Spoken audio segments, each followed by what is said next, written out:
Kevin Bishop was a longtime aide to the senator and a very close friend, serving as communications director for more than 25 years. He is joining us now live on the phone. Kevin, first, my condolences on the passing of Senator Graham.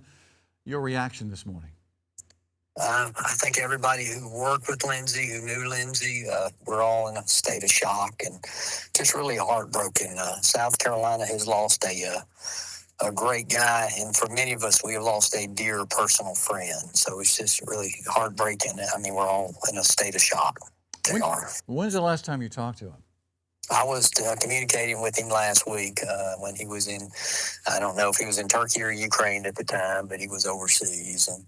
And, I continued, even though I retired from the official Senate office 2 years ago, I continued to stay in touch with him. And Lindsey's just a dear, dear personal friend. And one thing that I think people need to know is Lindsey had lots of people who worked with him through his political career, people who were with him. I was there for 27 years, but there were people there who were there 32, I think 34 years.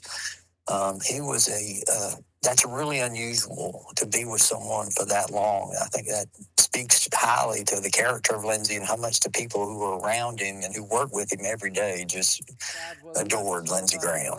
So.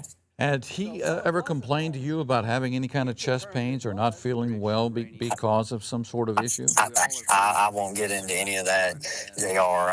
I'm here to talk about my friend and just the huge void he's going to leave in South Carolina. I mean, you had a guy who's grew up in the back of a pool hall and a beer joint, really came from nothing. His parents died when he was 21 years old, leaving him with a 13-year-old sister who he helped raise. And to see that and to see that success story, to see him be the first in his family to go to college, go on to law school, and to get elected to the South Carolina State House, U.S. Senate, and he also served 33 years in the United States Air Force in one capacity, whether it was in the National Guard Reserves or on active duty. I mean, Lindsey Graham was a guy who was committed to his country and his state, and he has just left a huge void out there today. Speaking of that void, how do you replace that in South Carolina? I mean, his voice so powerful on Capitol Hill. It was not only powerful on Capitol Hill. He was able to move the ball forward, and he was able to influence his colleagues on both sides of the aisle. But I think it speaks to the influence you see for a South Carolina senator that Lindsey Graham had. That you're seeing not only the president of the United States, but now foreign dignitaries, president of Finland, president of Israel. You will see more come in today. South Carolina had an outsized influence really in world affairs. And Lindsey Graham, he had a voice that resonated far, not only here within South Carolina, not only on Capitol Hill, but literally around the world. South Carolina had someone who could pick up a phone and literally speak to almost any world leader when there was ever an issue that they needed to bring them up to date or talk about a problem some South Carolinian was facing. Was there a bigger supporter of the military in South Carolina than Lindsey Graham?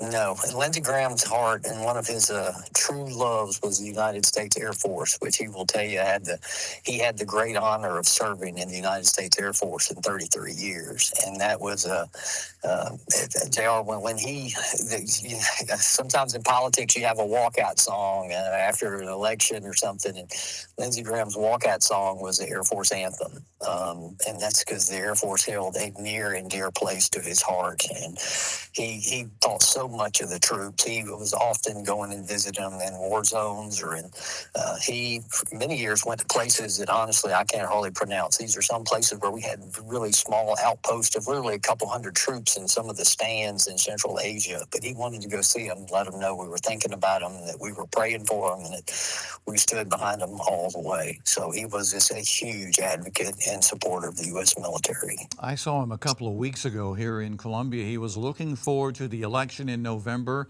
and serving another 6 years for the state of South Carolina.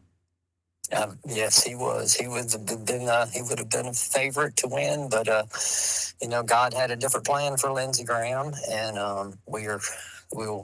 it's just heartbreaking today. We all we're going to miss. We have lost a great leader, and for many of us, we have lost an incredible friend. All right, Kevin Bishop, longtime communications director for Senator Lindsey Graham. a tough day for you and yours, I understand, and we want to thank you so much for giving us some time to reflect on the passing of the senator this morning. Thanks, Kevin. Thank you, Gerald.